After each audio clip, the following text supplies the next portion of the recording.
फुंगा मंडल का जो भी जरूरी काम है, जैसे कि आपको मालूम है कि मध्य प्रदेश की 28 विधानसभा में उपचुनाव होने हैं। उपचुनाव के मद्देनजर रखते हुए भाजपा कार्यकर्ताओं ने और दिग्गज नेताओं के साथ मंत्री विधायक अनूपपुर जिले में अपना डेरा डाल कर बैठे हुए हैं।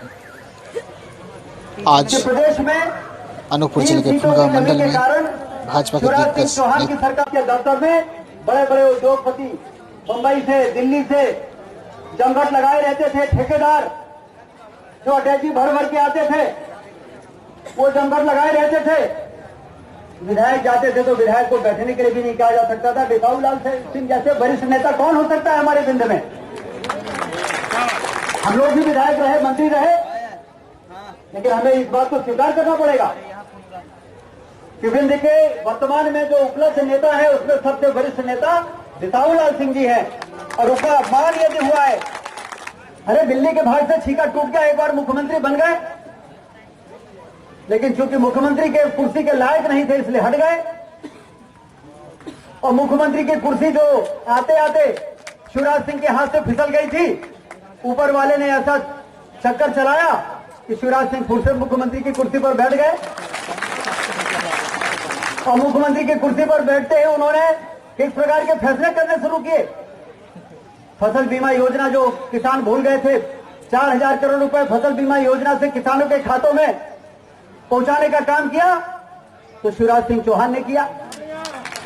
33 लाख ऐसे लोग जो गरीबी रेखा में नहीं जुड़ पाए थे, उनको पात्रता पर्ची राशन मिलने लगे। 1 रुपए में गेहूं, चावल, नमक, उनको पर्ची, पात्रता पर्ची देने का काम यदि किसी ने किया, शिवराज सिंह चौहान ने तो किया ही, लेकिन इस काम को शिवराज सिंह चौहान ने बिसाहू लाल सिंह जी के माध्यम से कराया है।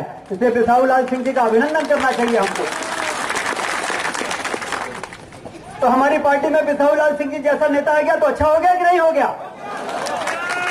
अरे अच्छा आदमी यदि काम नहीं हुए और इन 15 महीने में कांग्रेस पार्टी ने, कमलनाथ जी ने इस पूरे प्रदेश के जनता को दिखा दिया। अगर थोड़े बहुत कोई काम हुए तो ये काम कहां हुए?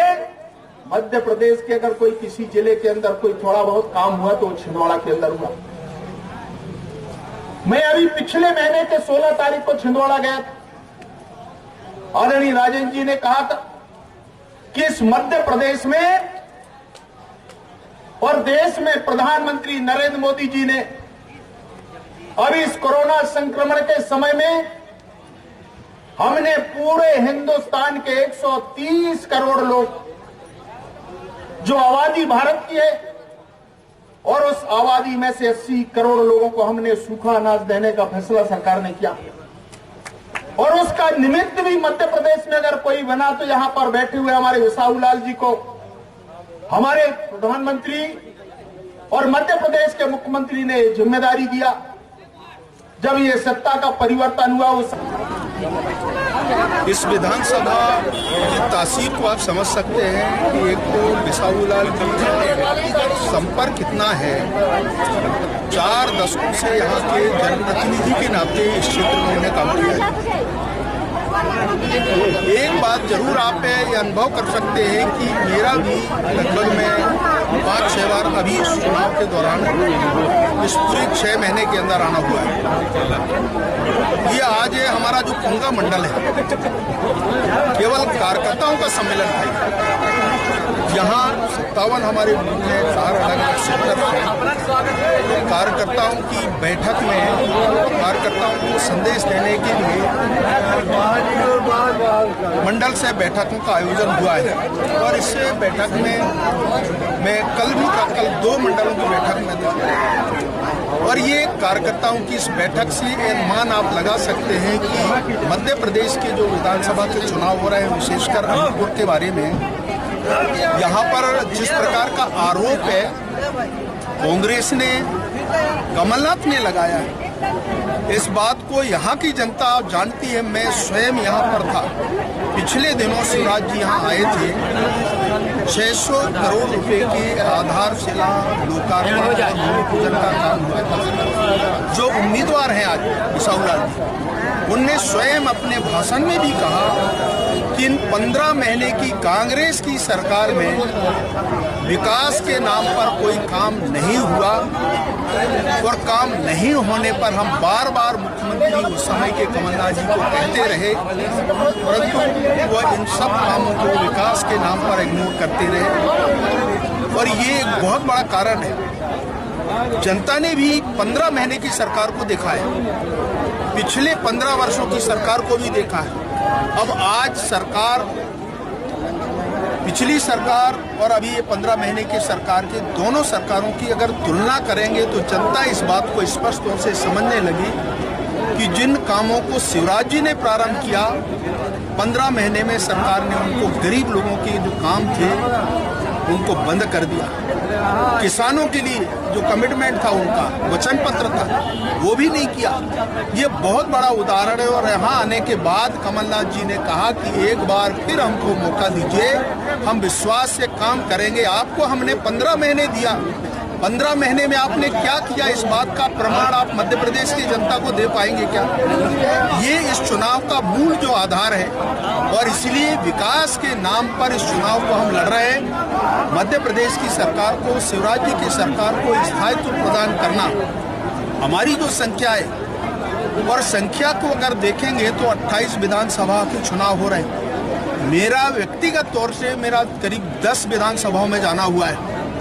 आप सोच सकते हैं कि हर सम्मेलन के अंदर 2 से 2,500 3,000 तक की संख्या रही। मैंने चाहे चंबल के अंदर हो और चाहे मालवा के अंदर हो, आज महाकौशल की बात कर ले, मैंने लगभग मध्य भारत भी गया है मैंने कुछ क्षेत्रों में। ऐसे सभी पूरे मध्य प्रदेश के करीब 10 विधानसभाओं के अंदर जाना हुआ है। बहुत बड़ी संख्या में लोग इन कार्यक्रमों में उपस्थित हो रहे हैं। तो इससे अनुमान लगा सकते हैं कि बहुत अच्छी स्थिति है भारतीय जनता पार्टी की और हम बहुत अच्छी सीट जीतेंगे भी। और इसको हमने टारगेट किया है कि सबसे ज्यादा सीटों से अनूपपुर को जीतेंगे। विकास को हमारा आधार है, इसको हम सामने रखकर लोगों से बात कर रहे हैं, चाहे किसानों के मुद्दे हों और चाहे गरीब आदमी का विषय हो और चाहे आम आदमी का विषय हो। विकास को हमने आधार और सामने रखा है और इसलिए विकास के नाम पर हम चुनाव को लड़ रहे हैं। वैसे बाई इलेक्शन है, हमारा कोई आम चुनाव नहीं है, परंतु मध्य प्रदेश के इतिहास में सबसे ज्यादा संख्या में एक प्रकार का मिनी आम चुनाव है और इतनी बड़ी संख्या में चुनाव हो रहे हैं। सर, सबको पता है कि कांग्रेस के आंतरिक मामला, कांग्रेस ने इस बात को जानती है, कांग्रेस भी और मध्य प्रदेश के लोग भी जानते हैं कि जितना अपमान ज्योतिरादित्य सिंधिया का किया है कांग्रेस पार्टी ने, जिसके अगुवाई में चुनाव मध्य प्रदेश के हुए, कांग्रेस के अध्यक्ष स्वयं दिग्विजय कमलनाथ जी थे, चुनाव अभियान समिति के संयोजक ज्योतिरादित्य सिंधिया थे और उनके अगुवाई में मध्य प्रदेश का चुनाव लड़ा गया। और उस आधार पर देखेंगे तो कांग्रेस भी कोई स्पष्ट बहुमत के आधार पर ये सरकार में नहीं थी। 114 नंबर था। वोट के दृष्टि से देखेंगे तो 41% वोट हमारा था बीजेपी का। हम 108 हमारी संख्या एमएलए की थी और 114 उनकी। और इस आधार पर देखें, अगर इस अपमान के बारे में चाहे प्रदेश अध्यक्ष की हम बात कर लें और चाहे वो आप राज्यसभा की बात कर लें, जिस व्यक्ति ने इस मध्य प्रदेश को आगे रह करके इस चुनाव को लड़ा और उसके साथ में अगर अपमानजनक स्थिति बनेगी तो ये कांग्रेस का आंतरिक मामला है। और इस आंतरिक मामला को हम कुछ कह नहीं सकते क्योंकि उनका अपना विषय है, परंतु कांग्रेस ने जितना अपमान ज्योतिरादित्य का किया और इसके कारण उन्होंने 24 मेंबर जो विधानसभा के सदस्य थे एक साथ ज्योतिरादित्य के समर्थन में इस्तीफा दिया। और जब 24 लोगों ने इस्तीफा दिया तो स्वाभाविक 108 हमारी संख्या है। राज्यपाल ने हमको बुलाया, सरकार शिवराज जी ने बना लिया। अब इसमें तकलीफ क्या है कि जो रिक्त हुए हैं उस रिक्तता को भरना है। ये आज की जो चुनाव का जो पूरा परिदृश्य है और इसलिए हमने विकास को आधार बनाया और हमने इसलिए कहा कि 15 वर्षों की सरकार ने जो काम किया गरीबों के लिए, 15 महीने की सरकार ने, कांग्रेस ने, कमलनाथ ने उन सारी योजनाओं को बंद कर दिया। आज चौथी बार शिवराज जी की सरकार बनने के बाद, मुख्यमंत्री बनने के बाद फिर से उनने इन योजनाओं को बहाल किया।